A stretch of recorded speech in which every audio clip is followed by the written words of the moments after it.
Veja bem, o maior problema é quando você começa a lutar uma batalha espiritual, uma batalha que é espiritual, e você começa a lutar ela com a força física. Pergunta por quê?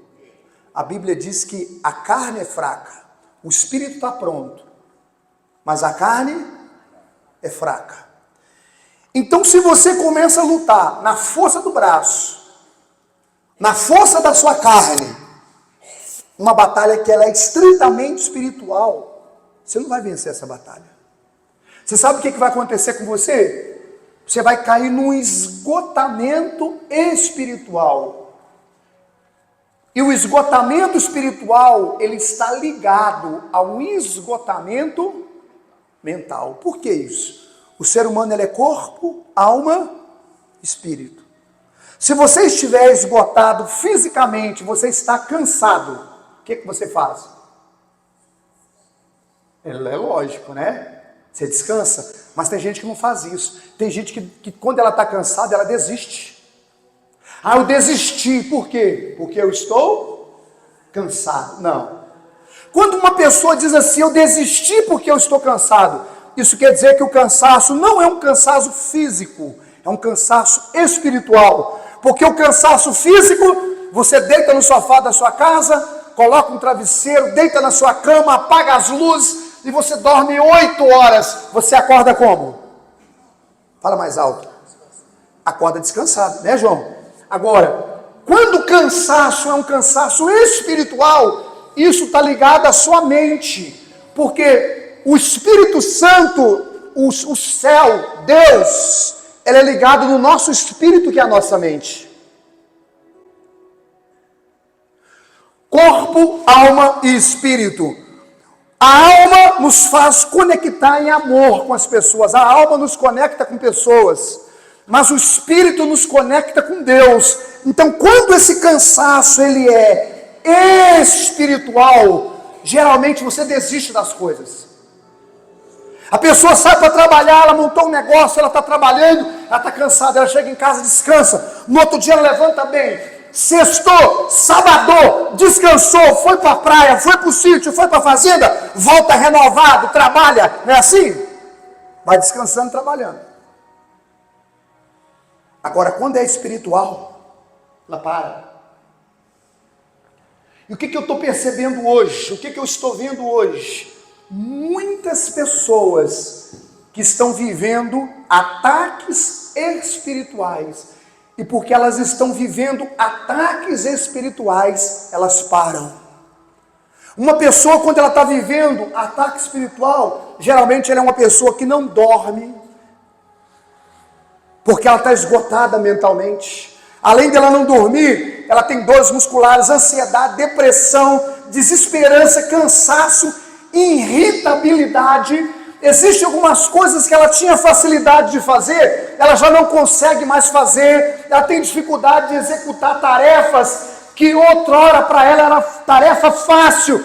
Ela irrita com todo mundo, ela briga, ela xinga. De repente, se alguém beber o copo, ela coloca um copo com água, a pessoa vem, bebe o copo com água, ela fica com raiva, caiu um prato no chão, parece que caiu foi a casa. Você sabe por quê? Fala assim, está irritada. Fala irritabilidade. Aí, se acha que isso é normal, fala assim, não é normal. Elias, escuta o que eu vou dizer para vocês, você tem que guardar isso aqui no seu coração. O que aconteceu com Elias? Elias, ele começou a caminhar, e Deus falou assim para Elias, Elias, vai a uma viúva em Sarepta, que eu vou ordenar que essa viúva te dê comida. Quem se lembra dessa palavra? Elias saiu e foi à casa daquela mulher. E ele começou a ficar longos meses na casa daquela mulher. E quem dava comida era quem? A viúva. Eu não sei se você já viveu dependendo dos outros para comer. Eu não sei se de repente há pessoas aqui que você está dependendo de pessoas para você, até para você comer você depende. Mas não é uma coisa boa. Então Elias era um estrangeiro, ficou na casa daquela mulher, e aquela mulher alimentando Elias. Você imagina essa cena diante dos parentes, os parentes daquela mulher, dizendo assim: Elias chegou, é um homem que ela nem conhece, encostou na casa dela, e quer saber só de comer e beber, e vai para a igreja. Sai para profetizar, mas comendo e bebendo, porque é a visão que a pessoa tem da outra. Elias falou para aquela mulher, o diálogo dos dois foi, Elias disse assim: olha, faz primeiro para mim, não vai faltar para você. Era uma profecia, era algo sagrado. A mulher sabia, mas as pessoas não sabiam. Imagina alguém dizendo assim: ela tirou até dos filhos para dar para esse homem. Elias continua a caminhada. Deus vai mudando a geografia. E Elias que estava ali, agora Elias, ele vai para um outro lugar. Profetiza. Disse: segundo a minha palavra, não vai mais chover nesse lugar. O Deus daquele lugar era Baal. Fala assim: o Deus da chuva. Fala, igreja. O Deus daquele lugar era o Deus da chuva. Elias falou que não ia chover. Desencadeou uma perseguição. Elias, ele estava tão esgotado que quando o filho da mulher morreu, que ele foi orar, ele falou: meu Deus, até o filho dessa mulher agora o Senhor matou para me afligir? Fala cansaço mental. Quando a chuva parou, ele fez o desafio aos profetas de Baal. Jezabel falou para ele, fala assim, uma ameaça. Jezabel falou assim: Elias, o sol não vai se pôr se eu não fizer com você como os profetas de Baal fizeram. Eu vou cortar sua cabeça. Fala ameaça de morte. Então Elias estava vivendo, dependendo dos outros naquele tempo, ameaça de morte, uma batalha espiritual muito grande. E o que Elias fez? A Bíblia diz que ele mesmo, porém, foi para um deserto, caminho de um dia, se deitou debaixo de um zimbro e pediu para si o quê? Pediu para si o quê? Fala mais alto. O que ele queria fazer? Eu não acredito propriamente que ele queria morrer, porque Jezabel disse para ele assim: eu vou cortar a sua cabeça. E ele fugiu. Se ele quisesse morrer, era só ficar na frente dela. É ou não é? Não acredito propriamente que ele queria morrer. Mas o esgotamento espiritual, quando uma pessoa está vivendo um esgotamento espiritual, ela tende a desistir das coisas, parar, desistir daquilo que ela está caminhando. Desiste de casamento, desiste de família. Quantas pessoas que deixam tudo e desaparecem. É como eu disse para você, esse momento a pessoa, ela começa até tarefas que ela tinha facilidade, ela começa a esquecer as coisas. Levanta de manhã desanimado, não tem projeto, pensamentos repetitivos, vai pensando sempre a mesma coisa, e ela vai se adoecendo. Esse cansaço que ela sente não é físico, esse cansaço que você sente não é físico, porque se fosse você descansava e acabava. Abre boca, dorme, não descansa, de dia quer dormir, de noite não dorme. Não tem paciência para conversar com as pessoas, faz as coisas, se arrepende. E só aquele pensamento assim, está tudo acabado, não consegue enxergar 6 meses para frente. Você sabe por quê? Porque só fica preso no passado, resolvendo pendências passadas. Aí vai caminhando, vai se arrastando. Aí o que Elias fez? Primeira coisa que Elias fez, ele quis morrer. E ele fala assim: olha, disse: basta, tome agora minha alma, pois eu não sou melhor que os meus pais. Repete assim: eu não sou melhor. Fala assim: eu não sou melhor do que os meus pais. Você sabe quem era o pai de Elias? Safate. Como é que chamava o pai de Elias? Fala mais alto. Por que o nome dele era Safate? Elias quer dizer Deus, como Deus. Então, o que Deus tinha para ele é esse: Elias é como Deus. Ele está falando assim: eu sou pior do que o meu pai. E Safate quer dizer negativo e amargo. Deus disse para ele assim, ó, você é como Deus, o seu nome é Elias. Mas ele está dizendo, não, eu sou pior do que os meus pais, eu sou pior do que o amargo e do que o negativo. A batalha espiritual, quando está sendo vencido numa batalha espiritual, aquela pessoa que era uma pessoa como Deus, ela procurava ser uma cópia de Cristo, ela procurava fazer como Deus manda, ela se torna uma pessoa negativa e ela se torna uma pessoa amarga. Por isso que toda pessoa que você conversa com ela, e que ela está em amargura, e que ela é uma pessoa negativa, isso não é normal, não é uma coisa normal. Isso já entrou para um campo espiritual. E se ela não resolver esse problema, começa a acontecer isso aqui, ó. Aí que entra a depressão, aí que entra a angústia, aí que entra a tristeza, aí que entra o amargor da vida. Com essa palavra aqui, ó, Deus me revelou a cura da depressão. Quem está entendendo? Qual que é a doença do século? Fala mais alto. A doença do século é a depressão, é o estresse, é o desgaste. Estressado, acabou a energia. Não tem remédio para estresse. Tem algumas coisas que vão controlando mais ou menos. Remédio que cura não tem. Não. Mesma coisa a depressão. Dizem que a depressão é crônica. Mas eu sei como é que a depressão é curada. Você sabe o que Deus fez? Deus apareceu e curou Elias. Pergunta como que eu te falo. Em seguida um anjo apareceu, deitou, a Bíblia diz que deitou ele debaixo do zimbro, dormiu. O anjo tocou ele e disse, levanta-te, come. Olhou ele e viu junto à cabeceira o pão cozido sobre as pedras e brasa, uma botija de água. Comeu, bebeu e tornou a dormir. Voltou pela segunda vez o anjo do Senhor, tocou-lhe e disse, levanta-te e come, porque o caminho será sobremodo longo. Levantou-se, pois comeu, bebeu, e com a força daquela comida caminhou 40 dias até 40 noites até o monte de Deus. Ali entrou numa caverna onde passou a noite, e eis que lhe veio uma palavra do Senhor, e lhe disse, o que fazes aqui, Elias? Ele respondeu, tenho sido zeloso pelo Senhor Deus dos exércitos, porque os filhos de Israel deixaram a tua aliança e derribaram os teus altares, mataram os teus profetas à espada, e eu fiquei sozinho e procuro tirar minha vida. Disse Deus, sai, põe-se nesse monte perante o Senhor. E eis que passava o Senhor, um grande e forte vento. Fendia-se os montes, despedaçava-se as penhas diante do Senhor, porém, o Senhor não estava no vento. Depois do vento, um terremoto, mas o Senhor não estava no terremoto. Depois do terremoto, um fogo, mas o Senhor não estava no fogo. E depois do fogo, um cício tranquilo e suave.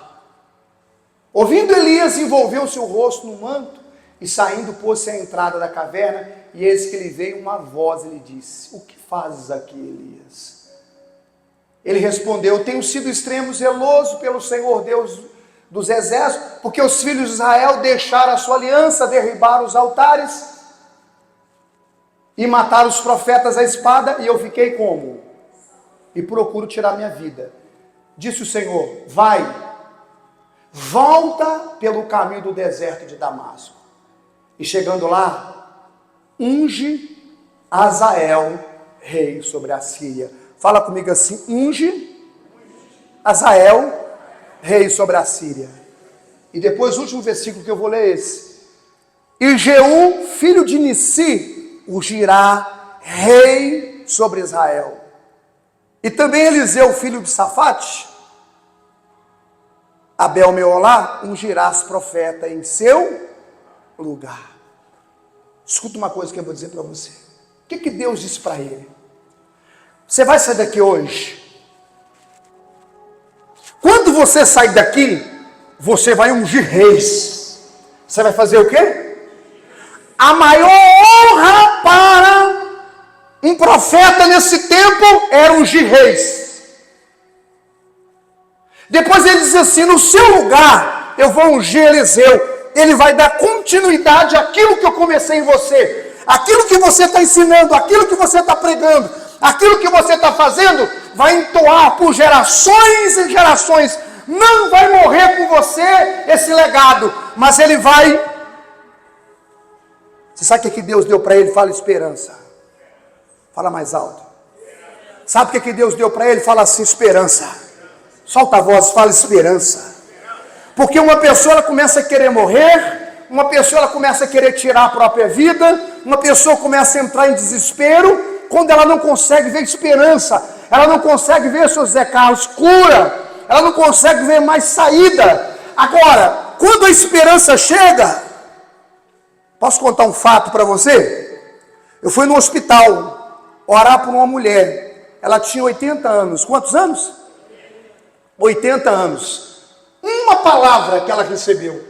Quando ela fez 80 anos de idade, alguém chegou perto dela, um familiar, e trouxe uma palavra para ela. Falou para ela assim, vó, está acabando a vida, né?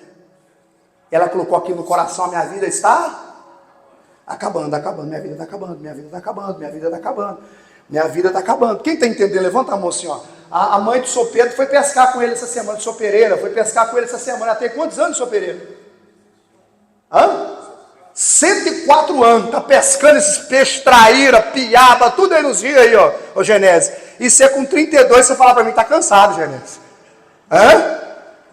Você é cansado, 32, já tem 104. Quem está compreendendo? Levanta a mão assim, ó. É o que eu estou mostrando para você. Aí ela começou.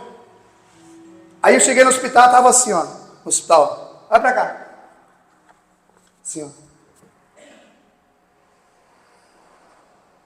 Aí disseram assim, pastor, ela não conversa mais, ela não anda mais, ela não come mais. Falei, o que o médico disse? O médico falou que ela não tem nada, e a saúde dela é uma saúde de ferro. O médico falou assim, isso aí passa de 100, tranquilo. E ela assim. Aí eu cheguei, falei, dona Ana, como é que a senhora está? Ela nem olhou para mim. Ela ficou assim, olhando para mim. Parada. Eu sentei perto dela. Falei para ela algumas coisas. Falei assim, primeira coisa que eu falei com ela, estou vindo da casa da senhora. A neta da senhora é a cara da senhora. Fala da senhora todo dia. Aí ela olhou para mim assim, ó. Falei, igualzinha a senhora, agitada igual a senhora. Aí ela riu. Quem está compreendendo? Levanta a mão assim, ó. Falei, ela está com saudade da senhora. Sabe o que ela fez? Ela levantou da cama. Sabe o que é isso? Esperança. Isso é o quê? Sabe o que é isso? Ela pensando assim, quando eu partir dessa vida, alguém vai olhar para a casa da minha neta e vai me ver na neta. Falei, a senhora é nova. A senhora está com saúde. A senhora é uma mulher de fé. Quem está compreendendo? Levanta a mão assim, ó. Aí ela começou a conversar, e a família chorava, e ela conversava. Pastor, obrigado pela oração. Não teve oração. Você sabe o que teve? Esperança. Visão do futuro. Você sabe o que teve? Vontade de viver. Você sabe quando uma pessoa para? É quando ela para de sonhar, ela para de olhar para o futuro, ela para de projetar, e geralmente isso vem quando ela recebe uma notícia de morte, quando ela está devendo, quando acontece alguma coisa, um familiar morre, aí a pessoa começa a morrer junto, João, aí cai em depressão. Agora, enquanto há projeto, enquanto há sonho, enquanto há isso, e o que Deus fez foi isso. Deus falou, Elias, levanta Elias, porque eu tenho um rei para ungir nessa cidade. É você que vai ungir. Eu vou levantar o maior profeta da época. É você que vai consagrar. Você está inserido em tudo, Elias. Existe um projeto grande para você, e você quer morrer, Elias. E ele comeu do pão e bebeu da água. O pão é Cristo, o pão vivo que desceu do céu. A água é o Espírito Santo que nos dá força. Então, se alguém se alimenta do Espírito Santo e come do pão do céu e alimenta a esperança, quando o profeta Jeremias, ele escreveu um nome chamado Lamentações, é o livro da depressão. Lamentações é o livro da depressão, da tristeza, só a derrota. De repente você vê que ele diz assim, ó, eu quero trazer à memória aquilo que me dá esperança. Olha a revelação que Deus deu para ele. Eu quero trazer à memória aquilo que me dá. Eu vou tirar a minha cabeça daquilo que me faz morrer. Eu vou tirar a cabeça daquilo que está me matando. Eu vou tirar a cabeça daquilo que tem acabado comigo, com a minha saúde. E eu quero trazer à memória aquilo que me dá esperança. Levanta sua mão direita assim, ó. Deus me manda te dizer essa manhã. Começa a trazer para a sua memória aquilo que te dá esperança. Porque o renovo de alegria brota dentro de você hoje. Quem recebe, dá um glória a Deus, você que recebe isso hoje. Uma doença pode ter chegado, alguém pode ter falecido, uma notícia ruim chegou. O que você tem que fazer? Se levantar, se alimentar da palavra, olhar para o céu, beber da água do Espírito Santo e começar a alimentar a sua cabeça com coisas boas. Se você perdeu um filho, não olha para o filho que se foi, que está com Jesus. Olha para aqueles que estão vivos diante de você e que precisam de você. Se alguém foi embora da sua vida e te traiu, tira os olhos dela e coloca os seus olhos naquelas pessoas que têm estado com você todos os dias e têm te honrado todos os dias. Fala assim, eu quero trazer à memória aquilo que me dá esperança. Fala de novo, eu quero trazer à memória aquilo que me dá esperança. Fala de novo assim, eu quero trazer à memória aquilo que me dá esperança. Você sabe o que é isso? Vou finalizar. É uma pessoa que está sofrendo ataques espirituais e ela cai num quadro de opressão e depressão. A raiz desse mal é espiritual. Houve um acontecimento. Um acontecimento destravou uma tristeza, mas uma alegria abre o céu sobre ela. Atitudes, fala assim, atitudes. Agora deixa eu falar uma coisa para você. Isso é um fato, é um quadro. Eu finalizo. E quando a pessoa, você olha para ela, ela tem dinheiro, ela tem a família, ela tem casa, ela é uma pessoa tranquila, ela tem tudo para ser feliz. Aí você pergunta para ela, por que você está tão triste assim? E ela não? E ela só quer morrer. Aí você sabe o que é? Ela está aprisionada espiritualmente. Oração. Quem está entendendo, levanta a mão assim. Oração. Aí é oração. Então o que Elias viveu? Um ataque espiritual que trouxe um esgotamento mental. Eu quero fazer uma oração aqui hoje para você que está aqui e você diz assim, ó, presta atenção em mim aqui. Pastor, tenho tido problema para dormir, dores musculares, ansiedade, depressão, desesperança, cansaço, irritabilidade, choro fácil, dor na cabeça e perda de atividades que antes eram fáceis, hoje eu tenho dificuldade para executar. Deus vai renovar você hoje, renovar o seu espírito hoje, renovar sua mente hoje. Você vai sair daqui diferente nessa manhã. Quem recebe isso? Deus vai fortalecer o seu corpo, fortalecer a sua mente. Você vai sentir, você vai perceber que existe mais forças em você. Se uma tristeza estava tentando entrar no seu coração, a partir de hoje isso sai. Vai entrar um quadro de alegria. Quem recebe isso no seu espírito? Você recebe isso? Fica de pé, por favor. Coloque a mão sobre o seu coração. Feche os seus olhos. A mão sobre o seu coração.